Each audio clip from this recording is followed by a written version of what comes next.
Bonjour et bienvenue au sommet de la psychopédagogie positive, notre deuxième sommet d'automne. Et aujourd'hui, ça n'est pas Voilà. moi qui pose les questions, c'est Anne-Sophie que vous allez retrouver bientôt dans une autre vidéo. Donc c'est Anne-Sophie qui a décidé de m'interroger parce qu'on s'est posé la question de voilà, le modèle éducatif français, est-ce qu'il fait du bien à nos enfants? Est-ce qu'il préserve la santé physique, émotionnelle, mentale de nos enfants? Et quels sont les modèles magiques qu'on pourrait trouver ailleurs dans le monde? Et puis on va voir ensemble que même s'il y a de bonnes idées, c'est pas Toujours toujours pas. super ailleurs. Bonjour Anne-Sophie. Exactement, bonjour. Je t'emmène donc pour un tour du monde. Prends ta valise. Oui, c'est ça. Je ne sais pas si on va aller dans beaucoup de pays, mais en tout cas quelques pays un peu significatifs. Bah, exactement, l'idée c'est d'avoir que tu nous offres un petit panorama ou un grand panorama des bonnes pratiques ou en tout cas des pratiques un petit peu différentes justement des approches éducatives et en psychopédagogie positive pour qu'on voit un petit peu par rapport à notre système français ce qui pourrait être mis en place ou en tout cas y réfléchir. Si ça Ok, te va. allez, Alors, c'est parti mon je pays. te propose qu'on démarre justement par ce modèle français et de discuter un petit peu, selon ton expérience, des forces, des faiblesses, de ce qui est mis en place aujourd'hui justement autour de cette question de la santé globale. Moi, je dirais que voilà, l'avantage du système français, c'est que c'est un système qui va être centralisé, donc il y a une uniformité nationale, qu'on soit n'importe où dans l'Hexagone, on est sûr que nos enfants vont être formés de la même façon. En tout cas, sur le papier, c'est ce qui est écrit. Donc, c'est la première chose, ça c'est un grand avantage. Donc, il y a une forme d'égalité sur l'enseignement. Et puis, l'autre chose, c'est aussi la question de la gratuité et de l'universalité. Donc, le système scolaire, à part si on choisit voilà, d'envoyer nos enfants dans une école privée, mais en tout cas, l'école est gratuite. D'ailleurs, les enseignants du secteur privé sont payés par l'éducation nationale, hein, donc c'est quand même tous les enseignants sont voilà, sous le toit du ministère de l'Éducation nationale. Et donc voilà, ça aussi, la question de la gratuité, quand on voit ce que coûte, par exemple, aux États-Unis, des frais de scolarité pour les enfants, etc., c'est quand même une chance de pouvoir avancer, Y acquérir les accéder compétences. gracieusement. Ouais, c'est ça, acquérir les compétences nécessaires, etc. Et puis, on sait aussi que le système français, il est assez reconnu dans le monde pour une forme de rigueur académique. Donc, c'est voilà, on sait que c'est bien en place, il y a des programmes, il y a des contenus, tout ça. Des Et on est protège, des valorisé protocoles. aussi dans ce système-là. On valorise le fait que, par exemple, on enseigne la philosophie. C'est pas partout pareil. Oui, Euh, un socle culturel assez large. C'est ça, en fait, le socle culturel, il est plutôt large, en tout cas sur le papier, parce que on a des contraintes, et il va y avoir des contraintes, et les inconvénients du système, ben, c'est cela, c'est-à-dire que, il y a un programme qui est assez large, mais qui, du coup, met une charge et une pression importante à la fois sur les enseignants et sur les élèves, puisque la Mm. charge de travail, elle est très excessive. Il Mm. va y avoir en plus du temps d'école, de devoirs à la maison. Donc, ça veut dire aussi pour les enseignants de correction de copies, voilà, de charges en plus, hein. Bah, ceux qui pensent encore que les enseignants ne font que 18 heures par semaine au collège, eh bien, je les invite à devenir enseignants parce qu'ils vont se rendre compte que ça n'est Pas pas du tout. 18 heures, mais beaucoup, beaucoup plus. Mm. Euh, donc voilà, donc ça c'est une chose, la charge elle est excessive, c'est un inconvénient. Et l'autre partie, c'est que il y a une forme de rigidité sur la question du programme. On est un peu axé sur il faut avoir fait le programme, on peut pas lâcher ça, etc. Donc du coup, ça va manquer de personnalisation pour des enfants qui auraient notamment des troubles du neurodéveloppement et des besoins éducatifs spécifiques. C'est-à-dire qu'on avance tous par groupe et par groupe. d'âge, en Ouais. fonction de son année de naissance, hop, on les met tous au même endroit, Mm. alors plus ou moins, certains ont besoin d'aller plus vite, d'autres ont besoin d'avoir un tout petit peu plus de temps. Et c'est difficile de mettre en place une personnalisation parce que du coup, les groupes classes sont souvent surchargés. Ouais. Moi, j'entends cette année, donc voilà, dans mes patients, j'ai aussi des enseignants et j'entends des classes de maternelle à 28, ce Ah qui oui, est ouais. énormissime, 28, quand on sait qu'à la maternelle, qui est quand même Mm. le super modèle français, eh bien, on est là pour apprendre à vivre ensemble, à apprendre les règles sociales, etc. Ou Eh qu'il y a un bien, il y besoin a encore des classes qui d'attention. sont trop surchargées. Et du Mm. coup, on a du mal à pouvoir prendre en compte et prendre soin de chacun, quoi. Bien sûr, ouais. L'autre chose qui est reprochée au système français, ce qu'on va avoir du mal à, c'est que c'est pas fun fun. C'est pas méga ludique le truc. Donc il n'y a pas beaucoup de jeux, il n'y a pas beaucoup de créativité, tout ce qui est exploration personnelle, etc. et travail de groupe, il va pas pouvoir se faire pour les raisons que je viens de dire, c'est-à-dire que ben, quand on a des grosses classes très surchargées, plus on Et ça demande une ritualise et logistique. ouais, voilà, et on met des horaires, etc., plus ça avance, sinon Mm. on a l'impression de perdre le fil Mm. et d'un peu se noyer. Donc, les activités collaboratives, elles sont pas très nombreuses. On est beaucoup dans une forme de, euh, comment dire, enseignement pour former l'élite. Ouais. Et puis, on va beaucoup mettre les élèves en compétition finalement, Mm. puisqu'il y a des classements. Même Mm. quand il n'y a pas de classement qui est dit. Moi, j'ai dans mon cabinet des enfants qui disent, bah, moi, je suis deuxième de la classe. Et je dis, mais comment tu le sais? Et donc, Mm. entre eux, ils savent très Ouais. bien. Un tel, c'est le dernier. Donc, voilà, on est beaucoup dans les notes, on est beaucoup dans la comparaison, est-ce que votre enfant il sait lire ou Mm. pas, Mm. etc. On va beaucoup se comparer et du coup, ça va aussi donner une forme de stress aux parents qui vont se dire, ah, si mon enfant ne sait pas lire à la Mm. Toussaint du CP, Mm. c'est foutu pour l'avenir. Exactement. Qui est Ouais. complètement ridicule, bien évidemment. Donc voilà, le système français, il a ses avantages et des inconvénients. euh, qu'on essaie de pallier, mais comme tout est très centralisé, là, le ministère de l'Éducation, et Dieu sait que là, on a eu beaucoup, beaucoup de ministres de l'Éducation nationale ces derniers temps, donc on ne sait plus tellement bien où, ce qu'on est censé faire, eh bien, ça va pas forcément faire du bien aux enfants. On a aujourd'hui des enfants qui sont fatigués dès Mm. le mois d'octobre, Mm. qui ont l'impression qu'ils ne vont pas y arriver. On a des enfants qui y arrivent très bien, mais qui pour autant sont supra-stressés.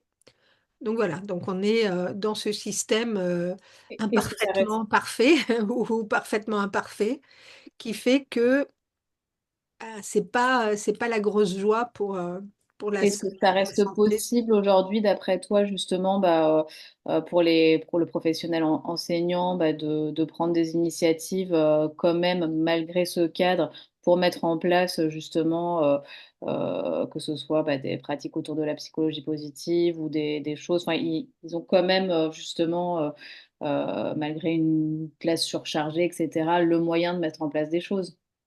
Moi, ce que je pense, et j'en ai souvent parlé avec des enseignants, c'est ils ont l'impression d'être enfermés à l'intérieur Mm.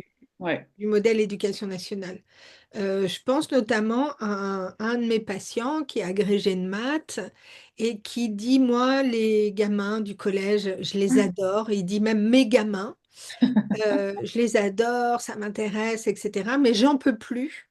Mm. J'en peux plus de l'institution et donc il a choisi de démissionner. Mm. Et ben, quand il est arrivé pour démissionner au rectorat, on a essayé de le convaincre qu'il ne fallait absolument pas faire ça. Mm. Donc d'abord de façon un peu douce et ensuite de façon un peu plus rude et en le culpabilisant. En disant, vous vous rendez compte que les enfants n'auront plus de profs à cause de vous, que vos collègues, blablabla, blablabla.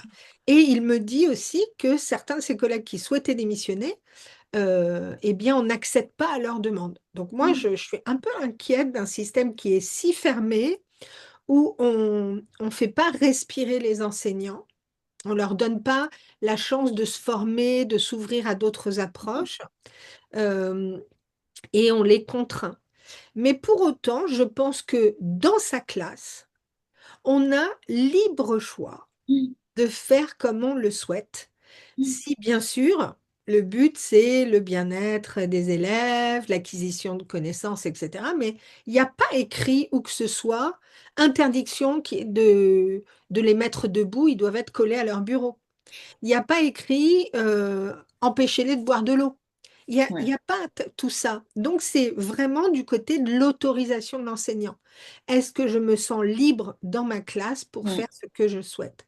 On a dans ce sommet, donc on a eu un entretien avec Jocelyne Radjatson Delan, qui, elle, a amené de la psychopédagogie Mm. positive à l'intérieur de sa classe. euh, et qui s'en porte très bien, et ses élèves aussi. Donc, elle a toute l'attitude de le faire. La seule chose, c'est est-ce qu'elle s'autorise à le faire, parce qu'elle va être sous le regard des autres, Ouais. peut-être sous le regard de l'inspecteur ou inspectrice, Mm. etc. Mais l'inspecteur, inspectrice, on le voit tous les, je ne sais pas combien, donc finalement, au bout du compte, quel est le risque? Mm. Donc je pense que les enseignants ont l'attitude pour mettre en place ce qu'ils veulent dans leur classe. La seule chose, c'est est-ce qu'ils se sentent autorisés de le faire? Est-ce que ils vont oser sortir du cadre qui est un peu Ouais. rigide? Je pense à sortir du cadre, d'ailleurs, justement, un exemple, moi je vois de plus en plus bah, des maîtresses qui prennent l'initiative, par exemple, de faire la classe dans le bois. Nous, par exemple, si on a de la chance d'être à côté d'un bois, donc les enfants peuvent aller faire l'école, mais dans un parc, etc. Et ça, c'est vrai que c'est des pratiques qu'on entend de plus en plus et qui sont hyper enrichissantes. Enfin, là, on va parler justement des bonnes pratiques autour du monde, mais c'est vrai que typiquement, là, d'entendre ça, ça fait plutôt plaisir et puis on se dit que c'est forcément bénéfique pour les enfants. En fait, c'est toujours mesurer le bénéfice-risque. Mm. Pendant longtemps, et de plus en plus, le risque, il est porté par les enseignants sur si vous sortez vos enfants, qu'il se passe quelque chose, ça va vous retomber dessus, etc. Mm. Le cadre Ouais. de la loi, il peut faire flipper. Et donc, c'est Ouais. normal qu'on se dise, là, là, moi, je Je reste dans ma suis classe. sortie, je veux pas. Mais le bénéfice, il est énorme. Comme tu Mm. le dis, quand on met les enfants, on dit on va aller dans le bois qui est à côté de Mm. l'école, on va leur donner, on va bien leur expliquer le cadre et comment on Mm. va Mm. s'organiser. Il n'y a aucune raison que les enfants ne participent pas et n'aient pas Mm. envie, euh, d'abord, de faire plaisir à leur enseignant, mais de vivre une expérience qui est géniale. C'est-à-dire, on apprend plein de choses Ouais. en Ça les étant à responsabilise. l'extérieur, au plein air, dans le bois, et on Ouais. peut faire des maths, du français, Ouais. etc. On ne va pas juste faire de l'exploration, des petits marrons à l'automne et des feuilles, et on va Même pas si ça, c'est ramasser déjà super chouette. des feuilles mortes. Mais en effet, enfin, ça les responsabilise. Bien Enfin, sûr. et c'est vrai que ça apporte quand même plein de choses. Ça fait partie des facteurs de bien-être importants à cet âge-là et à tout âge. Oui, c'est ça. L'autonomie, c'est vraiment ce qui doit être visé. Ouais. Et aujourd'hui, euh, en France, moi, dans mon cabinet, je vois des jeunes qui sont très peu autonomes. Ouais. À 12 ans, pas d'autonomie. Mm. À 14 ans, pas d'autonomie. Alors que l'autonomie, elle peut démarrer très, très, très tôt. Donc, il existe des modèles, il existe des modèles éducatifs dans le monde où l'autonomie, elle est vraiment centrale. On vise ça en premier. D'accord. Bah, du coup, alors j'en profite, on fait notre valise et on part faire le tour du monde, Voilà, de quelques donc pays du monde. de quelques pays. Tu parles justement d'autonomie. Je pense que tu penses à la Oui, Finlande, si je ouais, vois. exactement. Est-ce que tu peux nous en dire un peu plus justement? Parce que je crois que typiquement, il y a une notion, bah, vraiment, enfin, cette notion-là, elle est au cœur des apprentissages, en tout cas dans ce pays-là. En Finlande, en fait, l'école, ce qu'il y a de génial au niveau du pays, c'est que l'éducation, c'est un sujet qui est inamovible et non négociable, quel que soit le gouvernement élu. Ils ont décidé pour sur des plans de au moins 50 ans, de dire on ne va pas Ouais, toucher à l'éducation. C'est le d'accord. socle Ouais. de la citoyenneté. Mm, Donc le gouvernement peut changer, il peut y avoir un autre Premier ministre, etc. Pas grave, ce qui a été décidé sur l'éducation reste vrai, les budgets restent vrais, mm, etc. On ne va pas faire d'économie sur l'éducation. Donc ça, c'est un super point. La Finlande, en ça, mm, elle a vraiment c'est un exemple. C'est un exemple de se dire l'éducation, c'est faire grandir le futur de notre pays. Des mm, citoyens qui vont s'engager, qui vont mm, s'intéresser aux autres. Alors bien sûr, on peut dire la Finlande, c'est un plus petit pays, il y a moins de monde que chez nous, hein. Ok, mais quoi qu'il en soit, l'idée de départ est quand même très intéressante, qui est on ne touche pas à ça. d'accord. Donc, eux, dans le modèle finlandais, il y a la question de l'autonomie. Comment on rend les enfants autonomes et responsables? Ça veut dire que très très tôt, ils vont Je prends des notes. Le travailler sujet par m'intéresse. projet. Pardon? Si je prends des notes, Ah comment on oui, rend un enfant autonome? Alors, je pense que ça va intéresser pas alors, mal de ils vont parents. travailler par projet et ils vont faire des choix. Donc, ça sera un apprentissage par projet. Et Mm, puis, ça va être aussi des compétences transversales. On ne va pas être que sur des compétences académiques. Il ne va pas mm, y avoir que maths, mm, alors pas français, puisque c'est en tout cas finnois, machin, littérature finlandaise, ainsi de suite. Il va y avoir toute matière et il y aura aussi des matières pratico-pratiques. mm. C'est-à-dire que les enfants en Finlande apprennent à faire la cuisine. Ouais, Donc, il y a la possibilité de leur apprendre à cuisiner. Moi, j'ai toujours pensé que c'était quand même un truc hyper important ouais. de faire au sein des classes, même si on n'a pas le matériel pour faire la cuisine, Mm, mais de faire réfléchir nos enfants à qu'est-ce que c'est qu'un aliment sain qui fait du bien à mm, notre corps, comment on le cuisine, etc. Parce que ça évite plus tard toutes les questions de la malbouffe et du mal-être et de la mauvaise santé physique. Donc, mm, si très tôt on dit aux enfants ce qu'il en est et on leur apprend autre chose que simplement des concepts mathématiques, mm, l'histoire-géographie, très intéressant aussi, mais c'est pas suffisant, ça correspond pas à leur mm, quotidien. Donc voilà, donc en Finlande, il y a ces compétences transversales où on va s'appuyer sur l'observation et l'exploration de vrais phénomènes réels. Donc mm. par exemple, comme tu disais, ben voilà, ça c'est les maîtresses dans l'école Ouais. de ton fils, mais là effectivement, on va faire de l'exploration de sciences dans la nature. Mm, Et c'est systématique chez eux, alors que ouais. chez nous, ça existe, Mm, mais c'est le bon vouloir de certains enseignants. mm.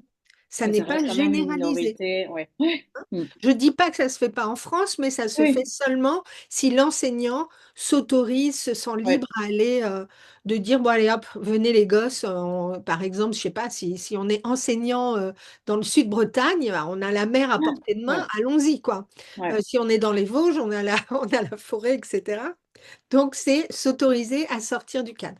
Donc, en Finlande, il y a cette chose-là. L'autre chose qui peut être intéressante, c'est la question de la décentralisation, c'est-à-dire que ce sont les collectivités locales qui organisent et qui financent l'éducation.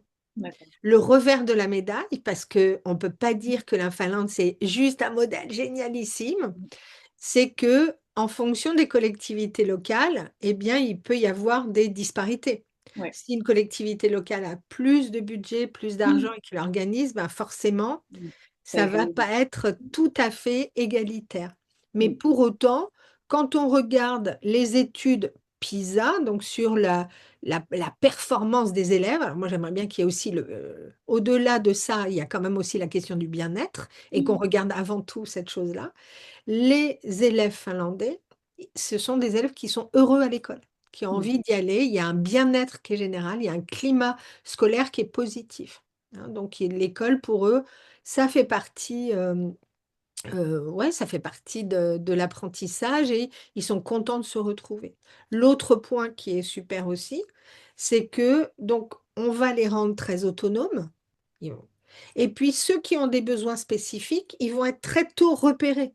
C'est-à-dire que d'accord. dans les classes, il n'y a pas juste un enseignant, il y aura l'enseignant plus quelqu'un qui va repérer celui qui a un qui coince un peu ou qui a plus besoin ou dont on va se dire, est-ce Mm. qu'il n'y aurait pas une dyslexie là-dessous? Et très vite, on va les prendre en charge. Oui, c'est Alors ça. que en France, c'est beaucoup plus long de, un, Identifié. identifier les difficultés et deuxièmement, qu'elles soient prises en charge. Oui, ce qui va en plus influer après sur le décrochage scolaire. Donc ça, c'est Exactement, une notion. exactement. Ouais. Le décrochage scolaire, c'est vrai qu'on en a parlé pendant ce sommet avec Katia Boucher notamment. Mm. C'est quelque chose qui est très très fort en France et Mm. de plus en plus fort, notamment après le Ok. post-Covid et le confinement et voilà, les difficultés anxieuses d'une majorité d'enfants et de jeunes. Donc du coup, euh, ce décrochage scolaire-là, ça peut arriver dans le parcours. C'est pas Mm. une fatalité. On peut pas juste dire, bon, il a décroché, ciao, bye, j'en fais rien. Donc, on doit pouvoir rester accroché et dans un système comme le système, dans les systèmes plutôt scandinaves et notamment le système finlandais, Oui. on va repérer ça.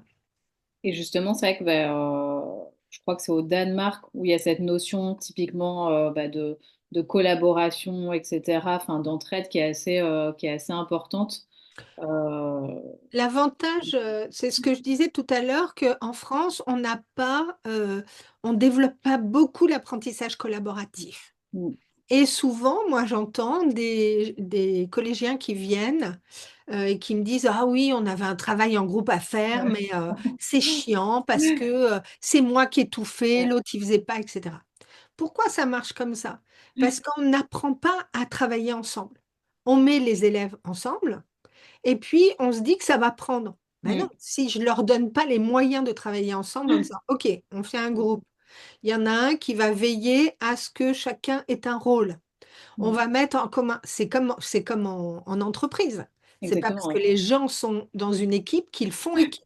Il faut qu'ils apprennent à travailler ensemble. Et bien là, c'est la même chose. Au Danemark, on va vraiment mettre en place un apprentissage collaboratif. On va d'abord déjà mettre de la cohésion sociale. Donc, on apprend à vivre ensemble. Mm, Ça, c'est des choses qui sont aussi vraies dans les modèles anglo-saxons, en Grande-Bretagne, aux États-Unis où la partie cohésion sociale, elle est très fortement mise en avant. C'est-à-dire que on va réunir tout le monde au départ, mm, donc toute l'école, on va valoriser les réussites de un tel, on va distribuer le prix de celui qui a été le plus attentif aux autres, pas seulement sur de la réussite académique, mais on va aussi valoriser d'autres qualités. Et au Danemark, c'est la même chose. C'est vraiment mettre en l'empathie. place une cohésion sociale. Mm, Et là, pareil, on peut se dire, c'est un tout petit pays, donc c'est plus facile. Non, ce qui est vrai pour un petit pays comme le Danemark, c'est vrai pour une région mm, comme l'Aquitaine, comme le Rhône-Alpes, comme le Nord, etc. Ça mm, pourrait être vrai à plein d'endroits en France. mm, Et puis, eux aussi, comme chez toi, là, dans le bois, ils font l'école en plein air. Ils font l'école en plein air et ils apprennent aux enfants très tôt à être très responsables. C'est-à-dire qu'on peut voir des petits de maternelle mm. avec une scie, Oui, ça oui. c'est vrai aussi en Norvège, ou Mais avec un pour nous, c'est marteau. toujours déstabilisant alors qu'on se dit qu'au final, mais c'est vrai que oui, oui, c'est complètement fou de voir ce degré d'autonomie alors Oui, que nous, c'est on ça, est parce qu'on plutôt se dit, à... oh là là, mais le gamin, il va se couper un doigt, et pas du tout. C'est-à-dire que quand on montre, qu'on explique, qu'on responsabilise, Ouais. eh bien, le niveau d'attention, de concentration à la tâche, il est beaucoup plus élevé. On ne les a pas dépossédés de leurs responsabilités. Donc, ils sont ouais, plus débrouillards, plus autonomes.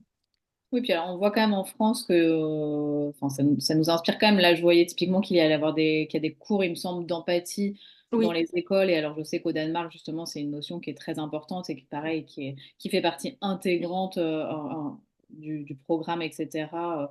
Euh, Ça, c'est quelque chose, justement, qui se met de plus en plus. En tout cas, une réflexion qui est menée en France sur ce type de cours. en fait, c'est en France, on commence à y réfléchir parce que ça pose problème. Mm. Par exemple, si on prend le psychiatre Serge Effez, il dit, lui, il s'alerte sur le manque d'empathie Ouais. des jeunes chez nous, Mm. ce qui va conduire à des comportements qui sont complètement hors cadre, c'est-à-dire je m'en fous total des autres, je peux Harcèlement. harceler sans fin, Ouais. etc. Donc c'est un vrai problème. C'est l'empathie, c'est pas juste c'est chouette ou c'est pas chouette d'être Mm, empathique, c'est quand même la base pour vivre ensemble. mm, Donc comme nous déjà, on est un peu déficitaire sur la question cohésion sociale, on est plutôt sur des parcours individuels, de la comparaison, de la compétition eh bien, il va nous manquer cette partie-là si elle n'est pas développée dans un lieu qui est idéal, puisque l'école, c'est idéal pour mm, développer l'empathie, puisqu'on va voir que on n'est pas tous pareils, on mm. n'avance pas au même rythme, mais c'est pas grave, c'est pas ni bien ni moins, ni mieux ni moins bien, c'est voilà, c'est juste tel que c'est. Et donc de se préoccuper de l'autre, c'est quand même quelque chose de très important. Dans des pays comme le Danemark, effectivement, on va mettre en place des cours d'empathie parce que l'empathie, en fait, elle est déjà là chez les enfants très Ouais, jeunes et elle va se perdre en route. Donc, ok. eux, ce qu'ils ont décidé, c'est de dire, on met ces cours d'empathie pour continuer à alimenter quelque chose qui est naturellement plugué chez nos jeunes enfants. Et on ne veut pas qu'ils le perdent en route. Mm, Donc ça, c'est quelque chose qu'il n'est pas impossible de mettre en œuvre aussi chez nous. C'est-à-dire que des enseignants qui pensent que l'empathie est quand même quelque chose d'essentiel, mm, ça fait partie des compétences au même titre que de savoir compter, lire, etc. mm. Eh bien, ils vont le mettre en œuvre au sein de leur classe, hein. Et ça J'imagine. coûte Ouais. zéro, hein. C'est vraiment, ça demande pas à, Oui, un voilà, mettre en place investissement. quelque chose qui serait très onéreux. C'est beaucoup plus simple de le mettre en place facilement, quoi. Puis j'imagine que derrière, il y a un impact réel sur le harcèlement scolaire. Oui, c'est ça, bien sûr. Mm, Ça va avoir un impact direct sur vivre ensemble. mm, Et puis sur le fait que même si quelqu'un se met à harceler quelqu'un d'autre pour une mm, raison qu'on ne connaît pas, peut-être un mal-être, etc., mm, les autres tours mm, vont servir de rempart et de sentinelle en disant non, ça se fait pas. mm. Hop, t'arrêtes, ils vont pouvoir le signaler. Alors qu'on voit qu'en France, il y a beaucoup d'enfants qui assistent à des situations de harcèlement, d'une forme de maltraitance, et qui ne disent rien par peur de s'exprimer. Ouais, Parce que bah, certains vont dire, ouais, bah, c'est pas moi, donc ça me regarde pas. ouais. Or, la question, elle est quand on vit ensemble, quand Mm, on développe la cohésion sociale, mm, tout ce qui se passe dans la société me regarde. mm, Ça doit m'intéresser en tant que citoyen. Je dois mm. pouvoir faire quelque chose pour ça. Ouais, Il me semble que c'est en Italie aussi où il y a justement vraiment cette valorisation des compétences sociales, enfin de cette vie en collectivité, etc. ouais, c'est ça. Ils mettent beaucoup, beaucoup l'accent là-dessus de dire on va développer des compétences académiques. Ouais. Super. Mais ça suffit pas. Ça Mm, suffit pas parce que on est une nation, un mm, peuple, donc on doit apprendre à vivre ensemble. mm, Donc, ça va être très, très valorisé, très mis en œuvre dans les établissements de dire on développe aussi les compétences sociales parce que je peux avoir un très, très bon niveau en, je sais pas quoi, je redis en maths parce que c'est le plus simple à comprendre ou en physique, mais si je n'ai aucune préoccupation de mon voisin, ben, ça va être problématique quoi, au quotidien. Et mm, parce que ça voudrait dire que le voisin ne se préoccupe pas de moi non plus. Donc, on va s'isoler. mm, Et on va plus faire nation en quelque sorte, hein. On va mm. pas pouvoir être ensemble. Et il y a un vrai travail, je crois, qui est fait aussi vraiment avec, enfin, une collaboration justement avec les familles Oui, dans le cadre ouais, c'est scolaire, le ça. fait vraiment être C'est-à-dire une que, prise en... oui, comme tu le dis, c'est-à-dire c'est pas juste Ouais, l'enseignant et l'élève, ouais, c'est vraiment une triangulation de dire il y a les parents qui sont dans la boucle, donc on va ensemble, on est partenaires éducatifs, donc mm, en vue du bien-être de chacun, hein, et du bien-être de mm, l'enfant, bien sûr. Mais euh, c'est aussi une chose qu'on a du mal à comprendre ici en France, c'est ne pas avoir peur des parents. ouais, Depuis quelques années déjà, on a l'impression que les parents deviennent des clients dans le système scolaire français et donc ils nous font suer, donc on va les laisser à la porte, ils n'ont pas à regarder ce qui se passe. Ce qui mm, est dommage parce on se coupe de bonne volonté. mm, On peut placer un cadre et dire vraiment que on va travailler ensemble dans la limite de ce qui est possible, et laisser les parents voir ce qui se passe Mm. au sein de l'école. Pourquoi? Parce que l'élève n'est pas qu'un élève, c'est un enfant. Donc, il y a une partie qui se passe en famille et les enseignants ne savent pas ce qui s'y passe et Mm. les parents ne savent pas ce qui se passe dans l'école. Alors, quand on communique mieux et quand on valorise ces compétences-là et ces échanges, eh bien, personne n'a peur de personne. Mm. On est tranquille, on fait confiance à l'enseignant, Mm. l'enseignant fait confiance aux parents, Mm. alors que chez nous, on entend beaucoup ces discours de défiance Mm. Ah, qui conduisent à complètement. des situations Oui, oui, c'est exactement ça. évidentes. Enfin, moi, je vois en tant que parent, essayer d'aller chercher de l'information quand notre enfant sort de l'école, à se dire comment ça a été, qu'est-ce qui s'est passé. Et en effet, du coup, de manquer quand même cruellement euh, d'informations sur ce qui s'est passé sur sa journée et autres. Alors qu'en effet, si on imagine vraiment une équipe, ça peut nourrir vraiment chaque partie. Donc, c'est Oui, intéressant. c'est ça. Et puis peut-être que du coup, tu n'as pas besoin d'aller à la pêche aux infos Et ben, c'est parce que ben, exactement tu es ça. détendu, tu vas en avoir régulièrement. Ouais. Alors que ce qui est pénible, c'est ce que ouais, les enseignants Mm. français disent souvent, alors beaucoup plus au primaire qu'au Ouais. collège où on a moins accès, euh, et dommage d'ailleurs, mais ce que les enseignants de primaire disent, c'est ah, c'est pénible, les parents qui viennent savoir comment s'est passée la journée de leur enfant, mais nous, on n'a pas le temps de leur dire. Ouais. Si on montrait plus ce qui se passait en classe, et certains le font, hein, je redis que c'est Oui. pas partout pareil, mais si on n'a pas peur d'ouvrir les portes, Mm. alors les parents n'ont pas besoin régulièrement d'aller chercher de l'information, parce qu'on va chercher de l'information quand on s'inquiète Mm. et quand on ne sait pas ce qui se passe. Mm. Plus c'est transparent, Mm. bah, mieux ça fonctionne. Et je crois d'ailleurs, justement, ben, on parle de collaboration. Il me semble que on va un petit peu plus loin, il me semble que c'est au Canada où il y a un concept vraiment de groupe de tutorat carrément intergénérationnel. Euh, Est-ce que tu peux nous en dire un peu plus? En fait, au Canada, il y a l'idée que les personnes les plus âgées ont quelque chose à apporter aux plus petits. C'est fou. Donc, on va ouvrir ça, l'école, Ouais. l'éducation, elle va être intergénérationnelle. On ne va pas exclure les seniors en disant non, merci, c'est bon, vous êtes Mm. périmés, on n'a plus besoin de vous. On va ouvrir au contraire. Donc, on peut avoir des écoles qui sont aussi euh, à côté de maisons de retraite Mm. parce qu'il va y avoir de beaux échanges Ouais. intergénérationnels.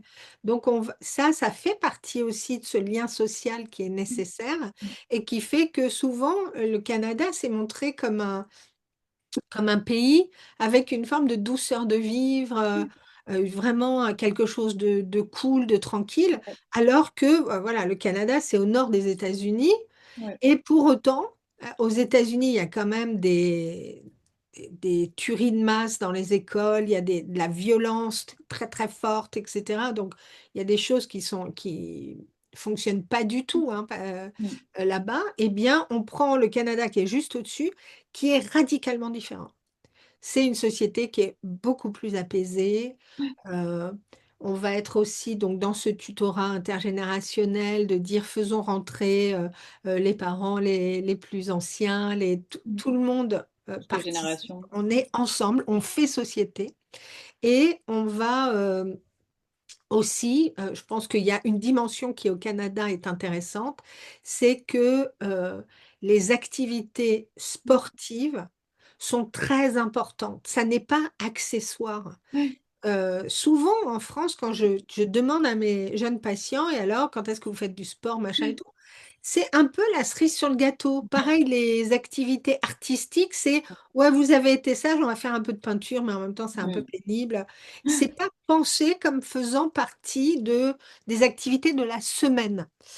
Et c'est Ken Robinson, qui est vraiment un spécialiste de la pédagogie, qui malheureusement est décédé maintenant, mais je vous invite vraiment, Ken Robinson, je vous invite à aller voir sa conférence TED, qui était vraiment super, qui disait l'art, la musique, le sport doivent être enseignés à valeur équivalente Mm. de maths, Mm. langue, D'accord. français, histoire géo, Mm. physique, etc.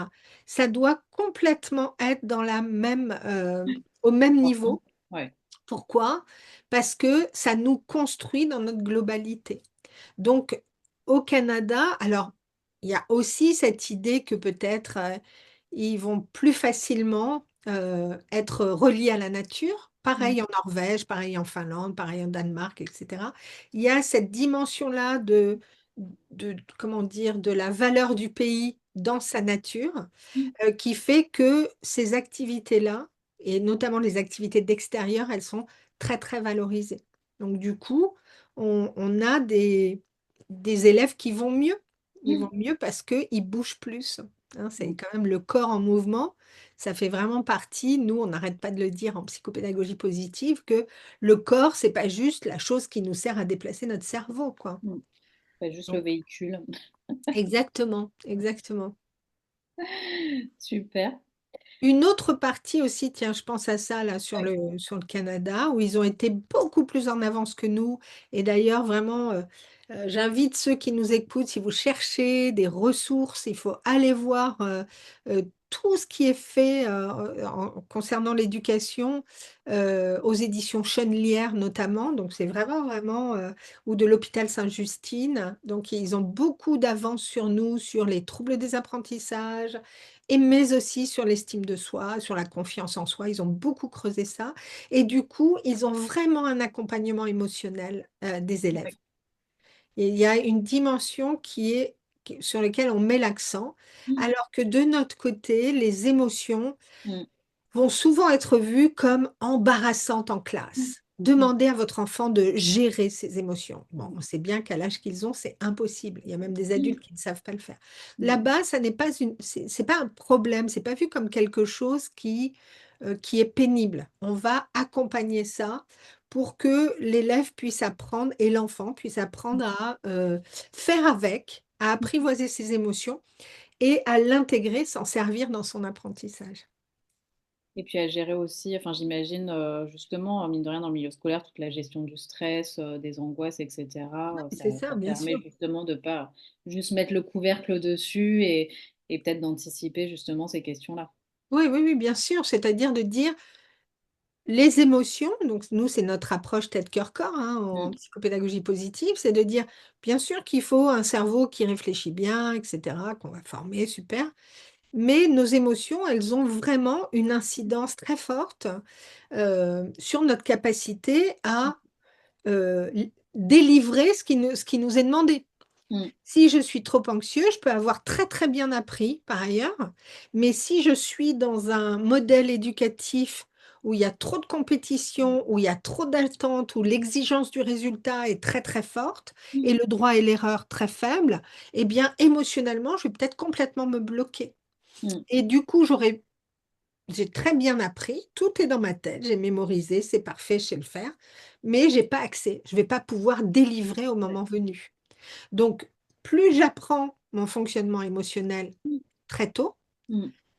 plus je vais, savoir ce qui se passe dans mon corps quand je me sens paniquée ou que voilà, j'ai peur ou je m'agace, etc. Et puis, je vais aussi, grâce à ça, être en meilleure relation avec les autres, parce Mm. que je vais pouvoir communiquer de façon saine. Mm.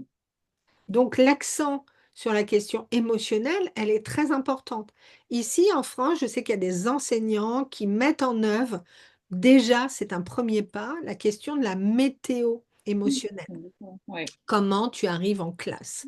Mm. Ça se perd un peu après au collège, dommage, au Mm. lycée, mais de dire, est-ce que c'est grand soleil? Est-ce que c'est plutôt nuageux, etc. Bon, une forme de météo pour savoir comment je me sens, et puis du coup, pour que l'enseignant puisse avoir un peu une attention singulière à quelqu'un qui aurait vraiment un Mm. ciel très orageux, beaucoup de pluie, beaucoup Mm. de tristesse, etc., sans que l'enfant ait besoin d'en parler, hein. Juste de dire, Mm. voilà mon Ouais. état. Je sais dire mon état. Or, très souvent ici, c'est vrai à l'école et c'est vrai dans le travail, on va dire ça va, ouais, ça va. Et on est obligé, hop, d'accrocher notre sourire. Et en face, la personne qui nous demande si ça va n'a pas envie de savoir si on va pas bien. C'est Mm. pas ça qu'elle demande. C'est juste, c'est comme je dirais bonjour, quoi. Ça va, bonjour, voilà. Hop. Je ne veux pas connaître ton état émotionnel parce que j'ai peur d'être envahie. Ouais. Et puis il y a enfin, des moyens justement, alors c'est vrai que sur les réseaux sociaux, il y a pas mal de petites vidéos où on voit justement dans les écoles, ça c'est vrai que c'est sympa parce que ça permet d'avoir justement une vue sur ce qui se passe, de petits rituels de météo, justement, où c'est juste les enfants qui rentrent et qui font justement en fonction d'un clap-clap de main ou d'une petite danse, Oui, etc., ou autre devant le professeur pour voir justement, lui, il identifie si c'est justement ça va pas. Donc c'est encore une fois, c'est le pouvoir du corps à ce moment-là. c'est ça. C'est même pas verbal, ça reste du non-verbal et je trouve que c'est hyper intéressant parce que ça met dans une dynamique tout de suite sympathique de rituel du matin, énergisant aussi, et ça Ouais, permet en c'est effet vrai, d'avoir. c'est absolument vrai ce que tu dis. Et en plus, la valeur là-dedans, Mm. et c'est quelque chose qui peut se continuer au-delà du primaire, hein, ça peut se faire au collège. Mm. Le Oui, oui, professeur est sur le pas de la porte, fait rentrer chacun. oui. Mm. Bonjour Paul, Ouais. bonjour Alice, bonjour. C'est je te prends Mm. en compte individuellement, je te Ouais. vois, je te. Et ça, c'est très important, surtout comme je le disais au départ, qu'on a des classes qui sont surchargées, Ouais. que on a l'impression, il y a des élèves qui disent, de toute façon, le prof, il connaît même pas mon prénom. Mm. Donc, c'est quand même un peu terrible. Donc, de ne pas se sentir noyé dans la masse et se sentir reconnu, accueilli par le prof en disant, voilà, hop, tout le monde passe. Si je Mm. dis bonjour un tel, bonjour un tel, bonjour un tel, je vais Mm. peut-être perdre 5 minutes, Mm. mais ça va me faire gagner beaucoup de cohésion de classe et beaucoup d'accueil des élèves. Donc oui, effectivement, ou bien chez les plus petits, voilà, une petite danse ou autre, à quelque chose qui met de la joie et du ludique. Mais j'ai l'impression que on n'est pas très autorisé dans le modèle Mm. français. Pourquoi? Mm. Parce que travail égale sérieux. Donc si on s'amuse, c'est qu'on ne travaille pas, ce qui est complètement ridicule, hein. Mais on a toujours cette idée de quand on travaille, il faut montrer que c'est Mm. dur, il faut Mm. Le souffler, labeur. machin, il faut un peu en Mm. suer beaucoup, beaucoup pour montrer que ouah, on est sérieux et on est des professionnels. Mm. Donc ça, c'est totalement à déconstruire. Oui, et puis le gros sujet, enfin le sujet entre guillemets du sommet, c'est justement la question de santé globale. Et c'est vrai que Oui. ça a un impact direct justement bah, sur la santé, le fait justement bah, de bloquer toutes ces émotions, etc. De toute façon, on sait évidemment aujourd'hui que ça ne mène pas vers du bon. Et... Oui, ça mène pas vers du bon. Et il y a une émotion qui est quand même accessible gratuitement, qui s'appelle la joie, Mm, qui n'est pas liée à de l'humour, mais à voilà, une énergie intérieure et qu'on peut activer facilement mm, sans perdre son autorité d'enseignant, sans perdre la face, etc. Mais de dire, on apprend dans la joie. Moi, j'ai quand même un souvenir de mon CM2 avec Monsieur Thielot, grâce à lui, c'est grâce à lui que j'ai écrit la pédagogie positive, parce que j'ai pu l'expérimenter. C'était joyeux, c'était rigolo. mm, Parfois, il faisait des petites blagues, il nous faisait chanter, mais il nous faisait travailler ensemble. On mm, travaillait déjà, on faisait du travail collaboratif. Donc, bien sûr, c'était voilà, fin des années 70, donc c'était un petit peu peut-être une vision babacool de la vie, mais en tout cas, moi, ça m'a apporté énormément. Ça m'a réconcilié avec l'apprentissage et avec le fait qu'on pouvait apprendre avec beaucoup de joie, quoi, beaucoup de plaisir. et Donc, puis c'est cool, c'est ça fait des possible de le souvenirs faire. qui Lui, en restent. tout cas, il s'autorisait complètement à le faire, hein. Oui, et puis enfin, tu parles de ça. Moi, typiquement, je me rappelle d'un autre souvenir d'une maîtresse qui nous faisait à chaque fois, ça prenait 5 minutes, mais de manger notre goûter en pleine conscience. Alors pareil, à l'époque, Ouais. je pense qu'on parlait peu de cette notion, mais aujourd'hui, je me rappelle de ce moment où je suis en classe à manger mon petit goûter en pleine conscience. Et c'est vrai que c'est des petites choses, enfin, comme tu disais tout à l'heure, pour l'empathie, que ce soit justement l'accueil des émotions, etc. C'est des choses qui, au final, coûte rien, mais c'est des rituels à mettre en place qu'on peut, je pense, facilement mettre en place justement dans la classe. Ouais, c'est ça. Il y a aussi, moi, ce que j'aime bien, c'est d'engager les élèves Oui. sur des choses qui font partie de l'école. Par exemple, au Japon, Mm. euh, les élèves participent au nettoyage collectif. Ouais, Donc, ils d'accord. nettoient l'école, ils ramassent les papiers d'un cours, mais Mm. parfois, ils partent aussi autour, voilà, Ok. euh, euh, ramasser, ramasser les ordures ou les papiers ou ce qui traîne, etc., en disant, je fais partie de la communauté, Mm. ça, c'est plus grand que l'école, Ouais, et c'est pas juste l'agent de oui. nettoyage qui va s'occuper de ça. Je vais prendre conscience que mon environnement est important Mm. et que je dois le respecter. Donc au Japon, il y a aussi cette chose-là. Alors le modèle japonais, il n'est pas parfait, parfait, hein, parce qu'on sait bien que même si les heures d'école sont plus courtes, donc c'est super, hein, l'emploi du temps des petits Japonais est allégé. Il y a un Bah, peu de d'un autre pression, côté, on a des parents qui sont hyper stressés et qui mettent deuxième école, troisième école, des cours jusqu'à pas d'heure. Donc c'est là, ça. par contre, non, en termes de stress, c'est Ouais. pas génial, mais en termes voilà, de développement de Oui. conscience de l'environnement dans lequel on est, Mm. je trouve que c'est un modèle qui est intéressant pour ça. Je ne suis pas déconnectée de mon environnement. Donc Oui. ça, c'est très important aussi à mettre en œuvre à l'école, à apprendre. Ouais. Oui, comme tu dis, ça va plus loin aussi vraiment que le cadre de l'école, euh, Oui. techniquement parlant. Moi, je pense que l'école, elle est aussi, donc bien sûr, tu as de l'éducation à faire et des connaissances et des compétences à inculquer, mais elle doit aussi faire de nous des citoyens, quoi. Mm. C'était un peu ça le principe au départ, c'est Le faire de nous projet. des citoyens, quoi, et de s'intégrer dans notre communauté et de pouvoir participer, contribuer. Mm. Si c'est juste euh, développer mes compétences, être le premier, le plus fort, Mm. ok, c'est chouette, mais ça suffit pas. Il y a une Oui. dimension qui manque. On est des animaux sociaux, on vit en société, on doit développer des règles, des moyens d'échanger, de communiquer et de grandir ensemble. Mm. Moi, je crois fortement à ça, hein. Cette dimension collaborative, elle est très importante parce que je pense que après, effectivement, une société qui développe cette dimension-là, eh bien, elle va mieux. On est en meilleure santé. Notre bien-être est meilleur. Donc, le bénéfice, c'est ça, c'est de non seulement d'avoir un climat scolaire qui est plus détendu, donc on se sent engagé dans un groupe, Mm. parce qu'on a en tête des groupes classes qu'on a connus avec des enseignants très inspirants, qui fait que ça nous a permis de nouer des relations fortes et d'avoir encore des amis de cette époque-là Ouais. parce qu'on a vécu une expérience qui était forte au-delà du contenu pédagogique, hein. Le contenu en lui-même, franchement, je sais pas, moi je te dis, les maths de CM2, Oui, j'en ai oui. aucune idée, je sais pas ce que j'ai appris. En français non plus, je m'en Ouais. souviens pas. Mais je m'en Ouais. souviens pas concrètement, mais je sais que, bah voilà, maintenant, je sais appliquer des règles Mm. de grammaire et d'orthographe et ainsi de suite, mais ce dont je me souviens, c'est de l'expérience vécue avec les autres copains de la classe et avec un maître qui était particulièrement génial, quoi, et inspirant. Donc c'est ça aussi, c'est cette dimension-là et ces valeurs-là qu'on nous passe dans une école où on n'est pas juste un élève, Oui, mais c'est on plus va explorer scolaire. d'autres dimensions. Voilà. Ouais. Émotionnel, notre corps engagé qui bouge, etc. Donc des compétences sociales, etc. De l'autonomie, de la motivation. On a envie de faire plaisir. Donc on se développe en globalité. On ne développe pas juste un cerveau, hein. On se développe vraiment sur tous les plans.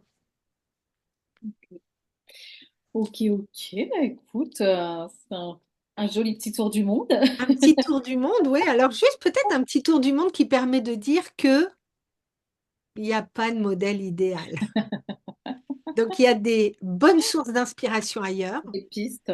Voilà, des pistes pour vraiment pour les professionnels de l'enseignement. Je vous invite à aller regarder ce qui se passe ailleurs, à vous en inspirer et à tenter de le mettre en œuvre dans vos pratiques, hein, parce que d'abord, un, vous vous ferez vachement plaisir, et Mm. puis deux, ça fera plaisir à vos élèves. Et donc, c'est vrai que bah, nous, notre approche en psychopédagogie positive, elle dit ça aussi. C'est aussi pour ça qu'on a beaucoup d'enseignants qui viennent se former chez nous. Alors, ce qui est un peu dommage, c'est que c'est pas une formation qui est inclue dans la formation continue des enseignants. Ils n'ont pas énormément de choses là-dessus. Donc, ils le font à titre personnel, mais en tout cas, ça change leur vie ensuite parce qu'ils vont tous dire qu'ils se sentent mieux, qu'ils se sentent plus libres de faire des choses, il y a plus de créativité, qu'ils abordent toujours le programme, mais autrement. Donc, ça se passe mieux pour les élèves et du coup, ça se passe mieux pour eux. Et ils ont des classes ouais, en meilleure santé, avec un niveau de bien-être qui est beaucoup, beaucoup plus élevé. Super. Eh bien, écoute, merci beaucoup. Merci beaucoup, Anne-Sophie. J'espère que voilà, cette vidéo vous aura inspiré. Peut-être que vous allez arrêter de rêver à un modèle éducatif qui n'existe, parfait, qui n'existe pas, mais que voilà, vous allez en tirer le meilleur. Et puis, ben, ouais, le sommet continue. Donc, retrouvez-vous. C'est ce que j'allais dire, le Alors, sommet vas-y, je te continue, laisse les dire. C'est pas moi qui... le sommet continue avec plein de sujets très intéressants à découvrir autour de la santé. Et ben, écoute, en tout cas, merci beaucoup. Merci Et puis beaucoup à à très toi. vite. À bientôt. Bye.